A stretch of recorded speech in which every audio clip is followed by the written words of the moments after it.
سامسونگ داره قفل صفحه خودش رو ارتقا میده و یه ویژگی جدید معرفی کرده که شاید واسه کاربر iOS آشنا باشه. به ویژگی جدید ناوبار توی وان یو آی 7 سلام کنید. پاسخی از سامسونگ به لایو اکتیویتیز توی اپل. یه خبر نشر شده به ما اولین نگاه به طراحی و عملکرد این ویژگی رو داده. اگه این به نظرتون شبیه به چیزیه که اپل قبلا ارائه داده، درسته.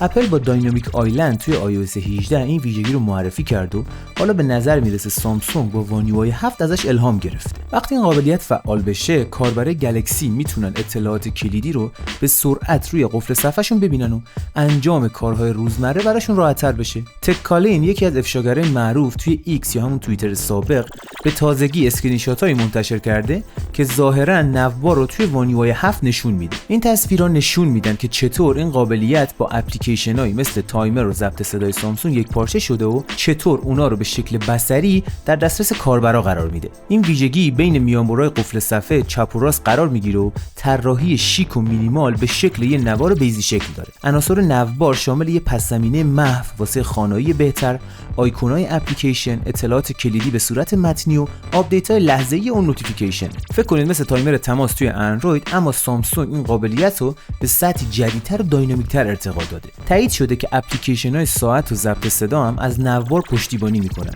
ولی احتمالاً اپ‌های اصلی سامسونگ و حتی اپلیکیشن‌های شخص ثالث دیگه هم به این لیست اضافه بشن. گفته شده کاربرا میتونن ناوبار رو از توی تنظیمات گوشیشون غیر فعال کنن و کنترل کامل روی ظاهر قفل صفحه‌شون داشته باشن. هیجان بیشتر شده چون ممکنه سامسونگ بتای وان یو آی 7 رو به زودی حتی شاید فردا منتشر کنه. با توجه به رویداد سامسونگ دیولپر کانفرنس 2024 که توی کره هم هست که برای 21 نوامبر 2024 برنامه‌ریزی شده، به احتمال زیاد سامسونگ توی این مراسم برنامه بتا برای سری گلکسی S24 رو اعلام میکنه و به صورت محدود توی چند تا منطقه عرضه میشه.